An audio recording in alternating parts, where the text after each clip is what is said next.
house. We've got a studio audience over here. You can't see them all, but they come in waves, and I'm excited today. I hope that we're coming through clear. We got the setup on the road. We're on the road to 100. Levi, that's on right. the road to 100, baby. 100. And I'm excited because I get the opportunity today to interview Levi. And I don't know that everybody here has met this man, but one thing I know for sure about you is you got a crazy good heart.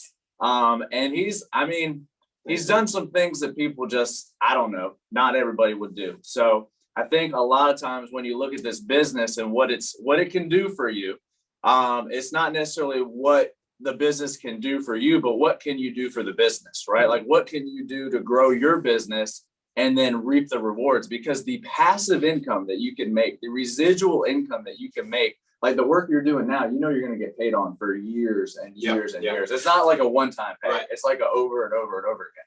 Exactly. Like they don't make jobs like that. They don't. That's probably why you don't like those things. Right. Right. So if you could, Levi, just tell everybody out here kind of who you are, maybe just a real short background and how you found the business. That'd be awesome. Hey, so my name is Levi Gardner. I am 20 years old.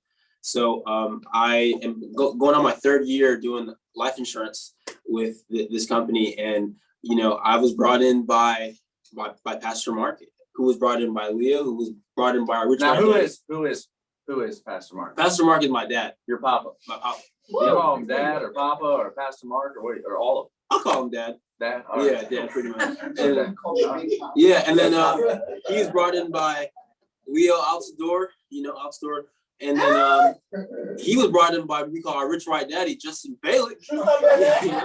And then and it just goes up, and I've been doing this for going on 3 years.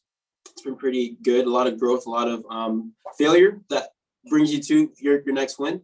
And definitely just looking to learn some more, looking to grow with you guys and just make it happen. Can you tell these people here, what kind of, have you seen any money in your bank account? Have you got any deposits or anything like that? Tell us about some of them. Yeah, I've seen some money come in. Recently on the 19th of this month, I got a $2,200 deposit from you guys. And it's great helping people, getting to get rewarded for it by the pay. But you continue to just go forward and make it happen and get some people on board with you. So that's basically the awesome part about it. So $2,200. Yeah. One single deposit, 20 years old. Yep. Now I can tell you from experience, as my 20-year-old self had never seen a $2,200 deposit. my 22-year-old self had never seen a $2,200 deposit. Like you understand what I'm saying? Like that's a huge deal. Yeah. That's a huge deal. You do that every week, that's $100,000 a year. Right. Like once you crack a comma in your paycheck, you can get you can keep doing that. Yes. It blows my mind to think like if I'd had $2,200 come into my bank account at 20 years old, I don't know. I don't even think I had a bank account. Think about it. But so, all right. So let me ask you this. So for you, because I know your story, but not everybody knows your story. So can you talk like, what is it's not typical. All right. So I'm not telling anyone out here to copy what he's doing, but I'll say if you need to copy what he's doing, but what are you doing right now? How are you making money? And if you would just kind of talk about obstacles and how they don't stop you. Right. If you could do that. So one thing that you may not know about me is that I don't have a vehicle right now. And that's one of the major things people would think you need to get business going in this business. Do you think it'd make it easier? It'd definitely make it easier. But you're doing it anyway. I'm doing it anyway. Yeah, for sure. And so what I've been doing is I've been hammering out these door knocks. I've been doing 50 door knocks every single day, adding the people that I meet to a spreadsheet that I created, and just following up with them. So basically generating leads for free. You know what I'm saying? And basically, because even if you had leads, how the heck are you gonna get there? Right. Exactly. What are you gonna do? Where are you going? Yeah. And then been door knocking them. Been able to meet some people.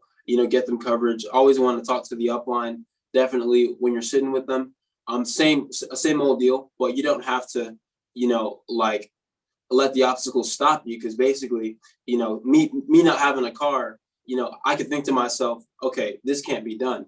How am I going to call these leads? How am I going to get this happening without a vehicle? Everybody has a vehicle.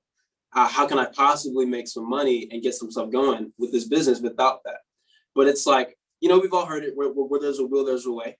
You know what I'm saying? You can make it happen. There's nothing that can stop you from making it happen. You just got to think, okay, how can this happen? Not what's keeping me from making this happen. Come on, you know what I'm saying?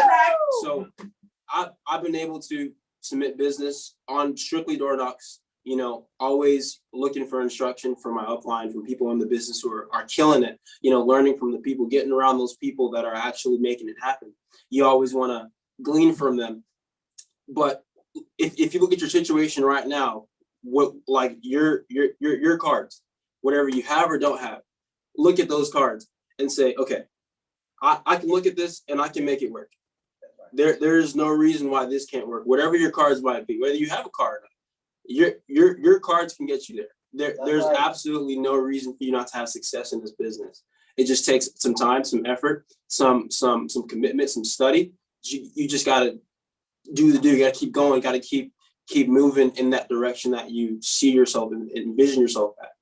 If that makes any sense. It makes a lot of sense, and there's a lot of I mean, man, I just let you speak, but there's a lot of things that you said there, and one of the things that you said is it takes time and it takes effort, right? And I want to say that the effort's got to come before the time, right? Because the amount of effort is gonna tell you how long it's gonna take. Yeah. Like, like you could have sat for months and said, well, I don't have a car. It's gonna be months before I can make money. I'm gonna have to keep doing what I was doing before. Like, you could sit there and it will take a lot of time, but instead you said, hey, I'm going to take the effort. I'm gonna do something different. And it's not like you were like, hey, who else is out there knocking doors that I can copy that's going out there and doing it? You said, hey, dude, I don't have a car. I don't have a way to get around. Things went wrong. How do I get better? And they said, hey, just go knock some doors, right? It wasn't, you didn't wait for someone to show you how to do it. Right. Did somebody hold your hand and take you out there to knock the doors? My first door knocking sessions were with my dad. And then after that, I took over myself. Just started going down the neighborhoods. So your dad helped you? Yeah, he helped me. That's a good dad. I like it. So, but you got to think like, he said, hey, here's how you do it. He's not still out there holding your hand. Right. He said, here's how you do it. Go do it. And you have the choice to either do it or not. And you've stepped up to the plate. Right. There's people out there with a car. There's people out there with plenty of money in their bank account that didn't make $2,200 last week because they didn't put forth the effort. Yeah. Right. So it doesn't matter where you're at, but it matters where you're going and what you do with what you have. Right. That's basically what you were saying with the cards. Right. Yeah. So when we talk about that, and I just want to kind of unpack this a little bit more, you say you're knocking doors, like, and these are these like lead doors, or these random doors? What are you doing and what are you saying? Yeah, so all the doors that I've knocked, or most of them that I've knocked, are cold. They're cold doors. I just would find a spot in town that, hey, these houses look like they haven't been knocked before. Let's go knock it, and then we knock the doors. And then basically, from there on, you kind of get that clientele, because some people you wouldn't even realize actually need insurance. They didn't fill out a form, but they actually need some insurance. Like, actually, I was just thinking about that last night. Glad you came to my door. Like it's kind of funny how that works. And you wouldn't think like, oh, these are cold. How would that ever? I can't knock these doors. Like they probably didn't. They don't need insurance. They didn't fill out a lead. Like they must not need insurance. But a lot of people need some insurance, even if they don't have a lead to back up what they actually need. And then you just go out and find those people. It's kind of like fishing. You just got to go get them. And then when you get them, they're able to get that coverage they've been looking for. And I'm just glad to have been able and will continue to be able to reach those people who don't have, say, like a lead to get those people to them, or don't know how to do that, or whatever it might be. Just being able to go out and make it happen when the cards are against what you would think would happen. When everyone else thinks you can't do it, you decide whether you can or can't. Right. And it's crazy when you think about it. If you get out there and do stuff, you're gonna get the results. Like, you know, like it's impossible not to get results if you actually put in the work. So if you were gonna, like, if you were, because I know things have changed recently and you've made a decision. So what is it that's kind of driving you to get out there? What is it that's making you do this? Well, what I would say, Paul, is the main thing that's driving me to get out and do it is because there is a purpose I believe we all have. And definitely you want to reach that purpose. For me in my life right now, if that means knocking on cold doors to get one step closer, I'm gonna do that. If that means talking to somebody I don't know, a stranger, even saying a little prayer for them if they don't want any insurance, I'm gonna do that. You know what I'm saying? Like, if it means going a little bit, getting some like discomfort that we all want to be comfortable. You know, if that means getting uncomfortable, I'm gonna do that just to get one step closer to what like that purpose is that I have on this earth. So I like for me, that's what drives me. Like there's people that need to be reached, people that need help with insurance, that need to, with our influence, be influenced, but also be impacted by this business. And I really believe that it's a great opportunity to do that, because there's a lot of people in this world that don't have anybody. Like, I can't tell you the amount of like old women and men that I met that they live alone, and like they didn't have a lead, but it's like, wow, you stopped by my house, thank you, you know. And it's like, I like helping them with insurance is just an add-on, but I got to help that person maybe feel a little bit more appreciative of their life that they have left. And wow, that's also another thing that's just driving me to even just not knock on these cold doors. So what I feel like you're saying is that you find the wins in serving the people with or without them buying the insurance. Yeah. You know, like that's what I'm hearing is like when you get out there and because you're meeting these people, and I mean, the goal is to sell insurance. Yes. Okay. The goal is to sell insurance, but you're not letting that be the only goal, right? So the goal is also when you find them, you're uplifting them. You're trying to, you feel like your presence with them is something that was destined almost. Right. Like you're supposed to be there.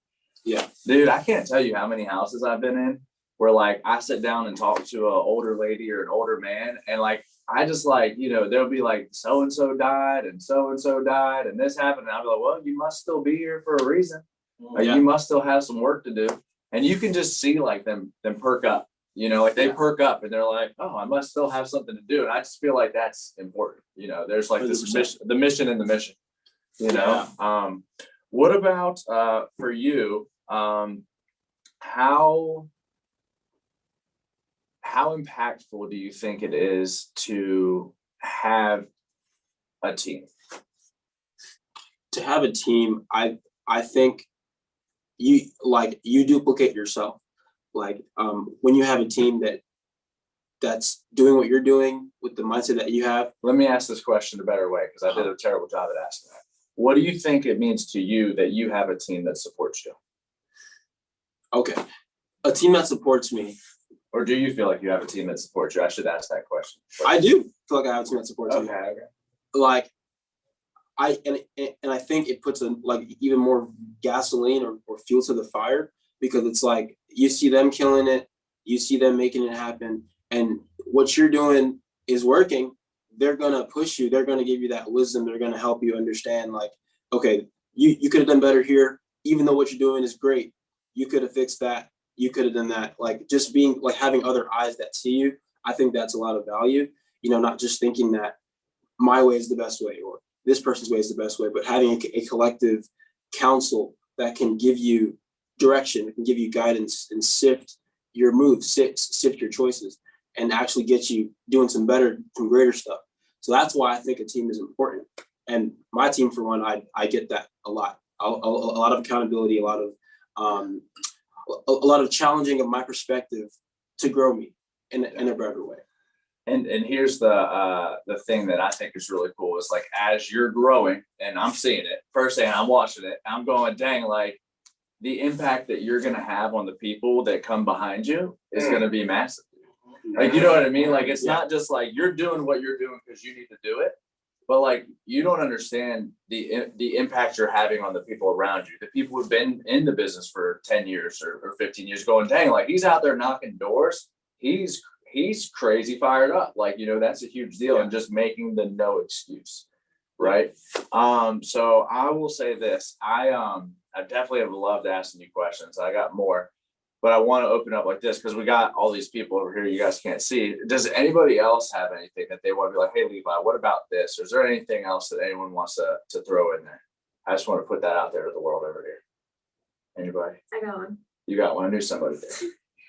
How do you keep going on the days when you're just getting rejection and getting told no and the door slammed in your face? Like, what is it that keeps you going? So I'm going to repeat that to make sure everybody heard that. What is it that keeps you going when you get rejection and doors are slammed in your face and different stuff like that? That was my paraphrase. What keeps me going is, and I remember Justin talking about this on one of the calls we had before, that you are the worst you'll ever be right now. And basically, I take those days where it seems like a bunch of L's are coming at me as character building days. Like, I know, like, I spent a bunch of time with Leo at his house, and I'm like, bro, it's one of those character building days today. Like we've been booking a few, but it's like I see it as a character building because you never lose. You win or you learn, if that makes any sense. Yeah. Like, you're either going up or you're on your way to going up. Like it's just always a process. So that definitely is what helps me stay the course. Like, this is growing my character. I'm becoming a person that can handle more setbacks and that can keep fighting. I think that's a massive thing. Wow. You can't put a price tag on it. You just can't. You can't put a price tag on what you're getting there. I'm gonna leave it open. One more. Anybody else got anything else? Because that was really good. That was a good question that I wasn't going to ask.